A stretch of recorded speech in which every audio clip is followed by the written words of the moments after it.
Bihar industrial association की ओर से पटना में आम बजट पर एक संगोष्ठी का आयोजन किया गया। इस संगोष्ठी को केंद्रीय वन एवं पर्यावरण मंत्री भूपेंद्र यादव,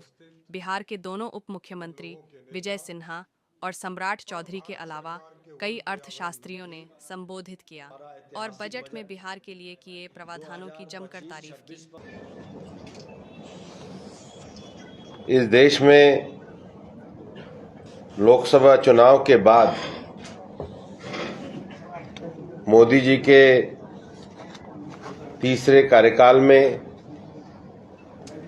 अगर विगत 8 महीने में देश के एक राजनीतिक घटनाक्रम पे लगातार निगाह रखें तो एक चीज बहुत ध्यान से जनता को आ रही है कि मोदी जी के नेतृत्व में एनडीए लगातार विजय के रथ पर आगे बढ़ रहा है। महाराष्ट्र में भी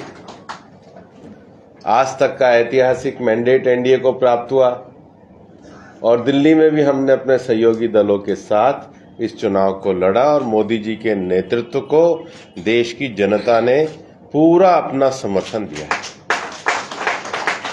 ये जो मोदी जी के नेतृत्व में पिछले 10 वर्षों में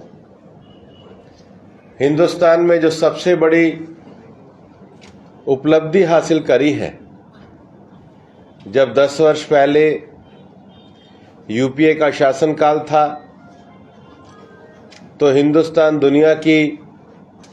5 डगमगाती अर्थव्यवस्थाओं में शामिल था। 5 डगमगाती अर्थव्यवस्था का अर्थ यह था कि भारत की अर्थव्यवस्था हिचकोले खा रही थी। निवेशकों को डर लगता था कि क्या हिंदुस्तान में हमारा पैसा सुरक्षित होगा। उद्यमी को ऐसा लगता था कि मेरे पैसे की चिंता की जाएगी और नौजवान को लगता था कि अगर मैं हिंदुस्तान के उद्योगों में साथ लेकर बढ़ूंगा तो मेरा भविष्य क्या होगा। लेकिन 10 वर्षों के इस शासनकाल में हमने इस बात को महसूस किया और आज पूरे दुनिया ने तथ्य के साथ देखा है कि हिंदुस्तान 5 डगमगाती हुई अर्थव्यवस्था में से निकलकर दुनिया की सबसे बड़ी 5वीं अर्थव्यवस्था बन गया। और इसके पीछे प्रधानमंत्री नरेंद्र मोदी जी का एक विजन, उस विजन के साथ उनका कमिटमेंट, उस कमिटमेंट को पूरा करने के लिए दिन रात का अहर्निश परिश्रम और उस परिश्रम को साथ साथ इस विजन को और परिश्रम को जमीन पर उतारने के लिए सरकार द्वारा लगातार ईज ऑफ डूइंग बिजनेस को लेकर, ईज ऑफ लिविंग पैमाने को लेकर जो रिफॉर्म और परफॉर्म की पॉलिसी पे सरकार चली है, उसके कारण आज हिंदुस्तान दुनिया की 5वीं बड़ी अर्थव्यवस्था बना है। और ये जो बजट हमारी वित्त मंत्री सम्मान्य निर्मला जी ने रखा है, ये बजट एक तरीके से मोदी जी के तीसरे कार्यकाल में हमने हिंदुस्तान को विकसित भारत पर आगे बढ़ाने के संकल्प के लिए एक बड़े माइलस्टोन को प्राप्त करने के लिए इस बजट को रखा है। 10 वर्षों में इस देश में सबसे बड़ा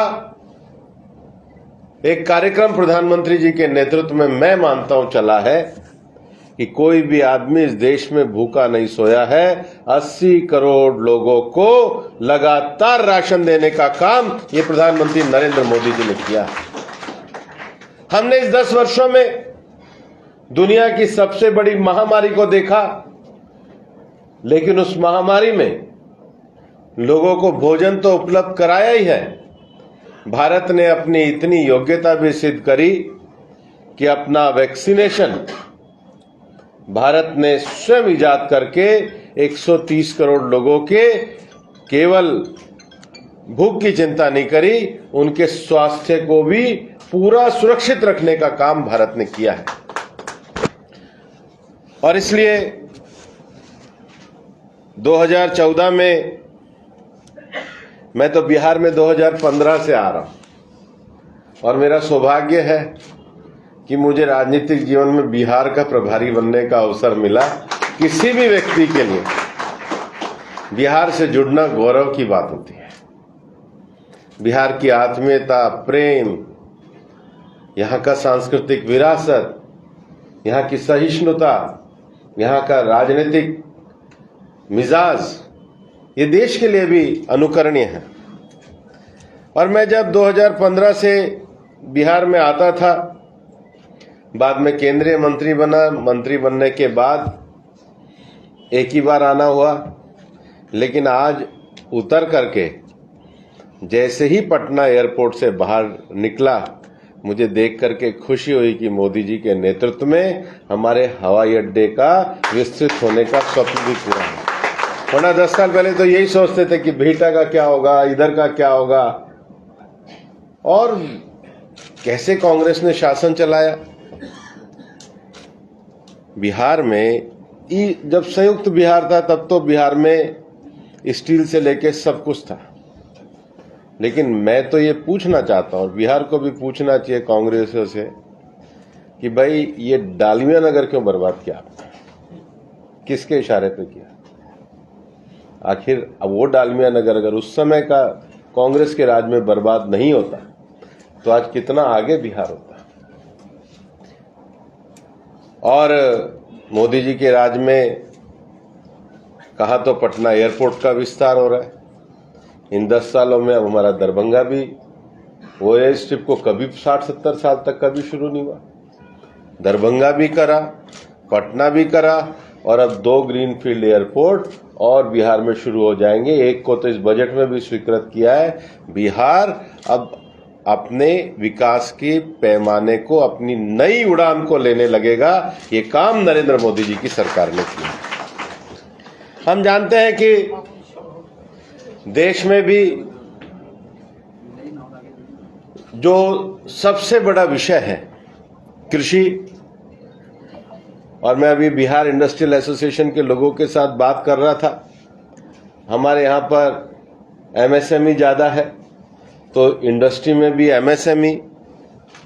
फिर उसके बाद निवेश के अवसर बढ़ाना, निवेश के अवसर बढ़ाने के साथ साथ नवाचार में निवेश, निर्यात को बढ़ावा देना,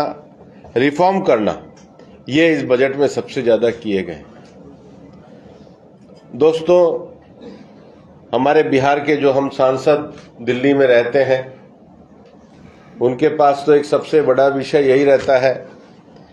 कि आदमी बीमार होता है तो उसके अस्पताल में इलाज कराओ। अब तो बिहार में मोदी जी के नेतृत्व में ही एम्स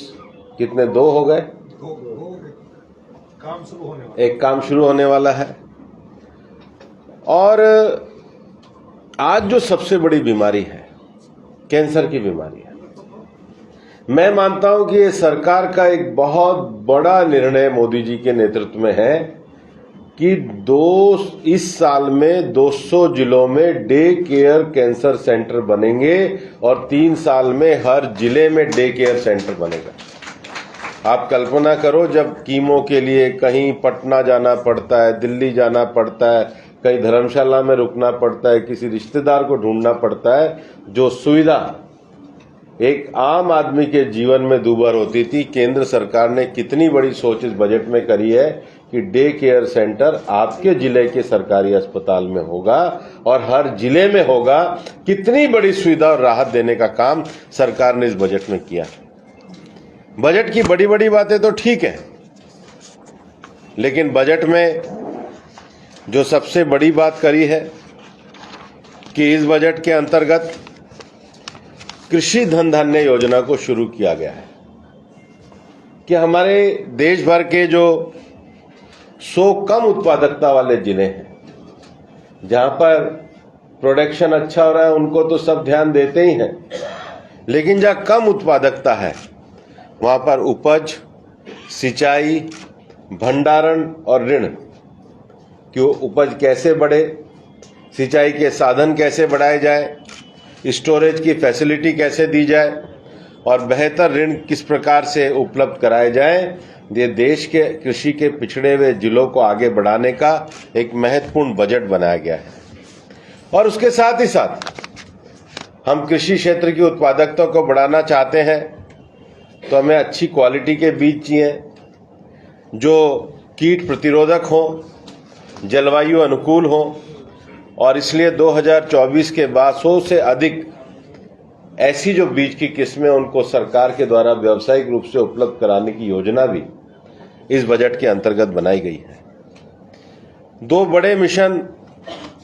एक तो कपास उत्पादन के लिए और एक ग्रामीण समृद्धि के सशक्तिकरण कार्यक्रम के लिए सरकार ने 100 जिलों को आगे बढ़ाने का काम किया है। और जो गांव-गांव तक अगर हमको बहुत तेजी से विकास के विषयों को, एमएसएमई को सरकार बढ़ाना चाहती है, तो उसके नए प्रवर्तकों तक अगर किसी विषय को ले जाना होगा, तो पहली बार इस बजट में एक अच्छा सराहनीय प्रयास माननीय प्रधानमंत्री जी के विजन के साथ किया गया है कि इंडिया पोस्ट को ग्रामीण लॉजिस्टिक हब के रूप में डेवलप करने का काम किया है, क्योंकि प्राइवेट कोरियर तो वहीं तक जाएगा जहां उसकी अपनी कमर्शियल होगी, लेकिन इंडिया पोस्ट को लॉजिस्टिक हब के रूप में डेवलप करने का बड़ा निर्णय किया है। और भारत में एक 6 वर्षीय योजना विशेष रूप से हमारे जो दलहन के क्षेत्र में, जिसमें तुअर है, उड़द है, मसूर की जो दाल है, उसमें आत्मनिर्भरता की दृष्टि से सरकार के द्वारा काम किया गया है। और इसलिए सरकार ने चाहे कृषि धन धान्य योजना का विषय हो, अपने इंडिया पोस्ट की उपलब्धि का विषय हो, ग्रामीण समृद्धि के सशक्तिकरण के कार्यक्रमों के विषय हो, कपास और दलहन उत्पादन को बढ़ाने का विषय हो, लेकिन बिहार की अर्थव्यवस्था की लाइफलाइन बनने वाले मखाना के लिए भी सरकार ने मखाना बोर्ड का गठन करने का काम किया है, जिससे बिहार के एफपीओ को फायदा होने वाला है। मैं आपके सामने ये कहना चाहता हूं कि ग्रामीण क्षेत्र में जो सबसे बड़ी चुनौती रहती है, वो हमारे किसान भाइयों को ऋण की सुविधा की चुनौती रहती है। और अभी तक जो किसान क्रेडिट कार्ड की जो सीमा थी, वो केवल 3 लाख रुपए थी। इस बजट के माध्यम से उस सीमा को बढ़ा करके 5 लाख रुपए किया गया है। और उसके साथ ही साथ एमएसएमई क्षेत्र में, यहाँ केसरी जी बैठे हैं, शाह साहब बैठे हैं, कई बार एमएसएमई क्षेत्र को ये लगता है कि हम एमएसएमई क्षेत्र में अगर काम कर रहे हैं, तो अगर हमारे एमएसएमई का सीमा बढ़ेगी तो शायद हम एमएसएमई की सुविधाओं से निकल जाएंगे। लेकिन सरकार ने एक बड़ा ये जो काम किया है कि अगर एमएसएमई लगाने के बाद उनका निवेश 2.5 गुना बढ़ता है और उनका टर्नओवर भी 2 गुना बढ़ता है, तो भी उनका स्टेटस एमएसएमई का ही बना रहेगा। उनके क्रेडिट को बढ़ाने के लिए भी उनकी जो क्रेडिट गारंटी कवर को 5 करोड़ रुपए से बढ़ा करके 10 करोड़ रुपए करने का काम इस सरकार के द्वारा किया गया है। और स्टार्टअप को भी जो है 20 करोड़ के गारंटीकृत ऋण जो हैं कम दर पर उपलब्ध होंगे। उसके साथ ही साथ सरकार इस बात को पूरी तरीके से भरोसा करके चलती है कि एमएसएमई क्षेत्र जो है ये एक्सपोर्टर बनने चाहिए। और इसलिए इस बजट में इस बात का प्रावधान किया है कि जो निर्यातक एमएसएमई है उनको 20 करोड़ रुपए तक के जो है टर्म लोन की सुविधा भी इस बजट में देने का काम किया है। देश में कुछ रोजगार ऐसे होते हैं जो श्रम उत्पाद के आधार पे होते हैं, ज्यादा टेक्नोलॉजी नहीं है, लेकिन हमारे कुटीर उद्योगों में चलते हैं। विशेष रूप से फुटवेयर के उद्योग हों, खिलौना निर्माण के हों और फूड प्रोसेसिंग के हों, ये सारों को सरकार ने इस बार एक विशेष प्रोत्साहन दिया है। बल्कि फूड प्रोसेसिंग के लिए तो जो सबसे बड़ी बात है कि जिस प्रकार से सरकार ने मखाना के लिए बोर्ड का गठन का काम किया है, फूड प्रोसेसिंग के लिए भी बिहार में खाद्य प्रौद्योगिकी के लिए एक राष्ट्रीय संस्थान बनाया गया है। एक जो विषय मैं अपनी कॉन्स्टिट्यूंसी में भी लगातार कहता हूं, क्योंकि मैं भी ग्रामीण क्षेत्र की लोकसभा से आता हूं, ग्रामीण क्षेत्र की जो हमारी पूरी शिक्षा की संरचना है, इसमें अगर ग्रामीण क्षेत्र का बच्चा 2 चीजों में अटकता है तो साइंस में और मैथ्स में। और आने वाले समय में अगर दो चीजें उसके साथ और जोड़ दी जाए, टेक्नोलॉजी और इलेक्ट्रॉनिक्स, क्योंकि जो आने वाली भविष्य की दुनिया, टेक्नोलॉजी की दुनिया आने वाली है, हम डिजिटल में जाने वाले हैं, तो इलेक्ट्रॉनिक्स चीजों की बेसिक अंडरस्टैंडिंग होनी चाहिए। तो प्रधानमंत्री जी के विजन में एक इसको नाम दिया गया steam, science, technology, engineering, mathematics. ये जो स्टीम का अपग्रेडेशन है, इसके लिए अटल टिंकरिंग लैब की स्थापना प्रधानमंत्री जी के द्वारा ग्रामीण स्कूलों में की गई। और मैंने तो अपने संसदीय क्षेत्र में उन सारे ग्रामीण स्कूलों की सूची निकाली जहां ये अटल टिंकरिंग लैब काम कर रहे हैं, क्योंकि पीएम साहब का खुद का एक विजन है कि पहले जो हमारे साइंस की प्रदर्शनी वगैरह होती थी तो परंपरागत कुछ प्रयोग बता दिए जाते थे, उसी को बच्चे दोहराते थे, लेकिन नए इनोवेशन के साथ ये कैसे जुड़े। और इस बजट में जो नया नवाचार सरकार के द्वारा किया गया है कि नए 50,000 अटल टिंकरिंग लैब ये हर जिले में कुल मिलाकर के स्थापित किए जाएंगे, जो ग्रामीण क्षेत्र के बच्चों के लिए बड़े लाभदायक सिद्ध होने वाले हैं। एक जो सबसे बड़ी बात है, हम डिजिटल क्रांति के तो इस दौर में आ गए हैं, और लेकिन हमारे संवाद के लिए, हमारे व्यवहार के लिए, हमारे विचार के लिए भारतीय भाषाओं का आगे बढ़ना बहुत आवश्यक है। और सरकार ने जो नया नवाचार इस बजट में किया है कि स्कूल और उच्च शिक्षाओं के लिए भारतीय भाषाओं में भी अब डिजिटल पुस्तकें उपलब्ध कराई जाएंगी। जो दो बड़े क्षेत्र हैं, और बिहार के लोग तो उसमें काफी हैं। एक तो पहला क्षेत्र है आईआईटी और दूसरा क्षेत्र है मेडिकल। इस बार जो बजट में सबसे बड़ी बात की गई है कि 2024 के बाद जो आईआईटी खुले हैं उसमें 6,500 सीटें बढ़ाई जाएंगी, और जो मेडिकल कॉलेज है उसमें 10,000 नई यूजी और पीजी की सीट जोड़ी जाएगी, जो आने वाले 5 साल में 75,000 सीटों के विस्तार की योजना है। मैं आपको ये बताना चाहता हूं कि सरकार के द्वारा जो छोटे छोटे लोग हैं, आज तो कर्पूरी जी की पुण्यतिथि है, उन्होंने समाज में जो माइक्रो ओबीसी के लिए काम किया, उसके लिए प्रधानमंत्री जी के मन में तो हमेशा विषय रहता है। और जो पीएम स्वनिधि योजना है, पीएम स्वनिधि योजना इन्हीं छोटे छोटे वर्गों के लिए आती है, और पीएम स्वनिधि योजना के तहत 30,000 और नए यूपीआई कार्ड ये स्ट्रीट वेंडर को दिए जाएंगे। एक जो सबसे बड़ा विषय है, आजकल तो नीचे तक लोग ऐप पे जाते हैं, एक मोटरसाइकिल पे लड़का खाना भी दे जाता है, डिलीवरी भी दे जाता है, लेकिन ये जो डिलीवरी बॉय होता है ये किसी कंपनी के कॉन्ट्रैक्ट में तो होता नहीं है। इस गिग वर्कर का एक्सीडेंट हो जाए, घायल हो जाए, मोदी जी अपने शासनकाल में छोटे से छोटे व्यक्ति की किस प्रकार से चिंता करते हैं कि सारे गिग वर्कर्स को अब ई श्रम पे पंजीकृत कराया जाएगा और उन्हें पीएम जन आरोग्य की सुविधाएं देने का काम ये इस बजट में घोषणा की गई है। हमारे शहरी क्षेत्रों में 1 लाख करोड़ रुपया शहरों के पुनर्विकास के लिए, स्वच्छ परियोजनाओं के लिए दिया गया है। दूसरा जो अभी वित्त मंत्री और हमारे उप मुख्यमंत्री सम्राट जी से अभी मेरा जिक्र हो रहा था कि राज्यों को, उनकी तरफ से राज्य सरकारों को जो सुधार और परियोजनाएं बनाने के लिए सरकार ने 1.5 लाख करोड़ रुपए अलग से ब्याज मुक्त ऋण की व्यवस्था भी इस बजट के अंतर्गत करी है। हम सबको पता है कि एक जो बड़ी जो विषय है, वो बड़ा विषय प्रधानमंत्री सूर्य घर योजना है, रिन्यूएबल क्षेत्र को बढ़ाना है। उसके साथ ही साथ बिहार में जो कोसी की जो पश्चिम कोसी नहर की परियोजना जो लंबे समय से पेंडिंग पड़ी थी, उसको आगे बढ़ाने का काम किया है। कुल मिलाकर के इस बजट को अगर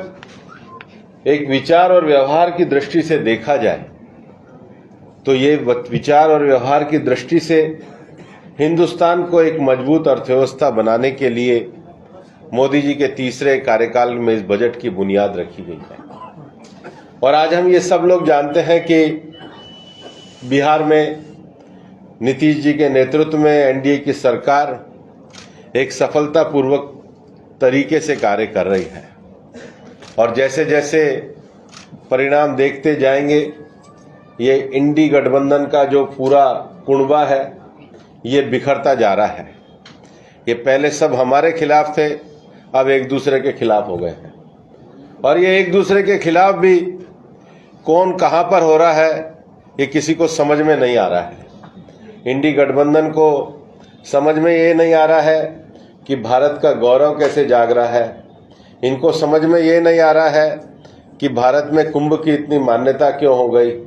इन्हें समझ में नहीं आ रहा है कि भारतीय दर्शन और भारतीय गौरव कैसे आगे बढ़ रहा है। इन्हें कुछ कुछ ईर्ष्या और ये कि भारतीय भाषाओं का सम्मान कैसे बढ़ रहा है। प्रधानमंत्री नरेंद्र मोदी जी के नेतृत्व में भारत की गौरवशाली गाथा को आगे बढ़ाने के लिए एनडीए पूरी तरीके से प्रतिबद्ध है और एनडीए की उसी विजय गाथा के लिए इस बजट को लाया गया है। मैं बिहार इंडस्ट्रियल एसोसिएशन को ये कहना चाहता हूं कि हमारे नौजवानों के बीच में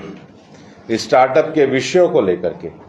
आप जरूर उनके एक ट्रेनिंग के वर्कशॉप लगाइए। मैं ये मानता हूं और मैं इस ताकत को भी जानता हूं कि जो बिहार के लोग दुनिया में जाकर के अपने परचम को फहराते रहे हैं, अब वो बिहार में नए स्टार्टअप की गाथा से बिहार के परचम को इस औद्योगिक क्षेत्र और डिजिटल क्रांति के नेतृत्व में भी आगे बढ़ाएंगे। ऐसी मैं शुभकामनाएं देता हूं।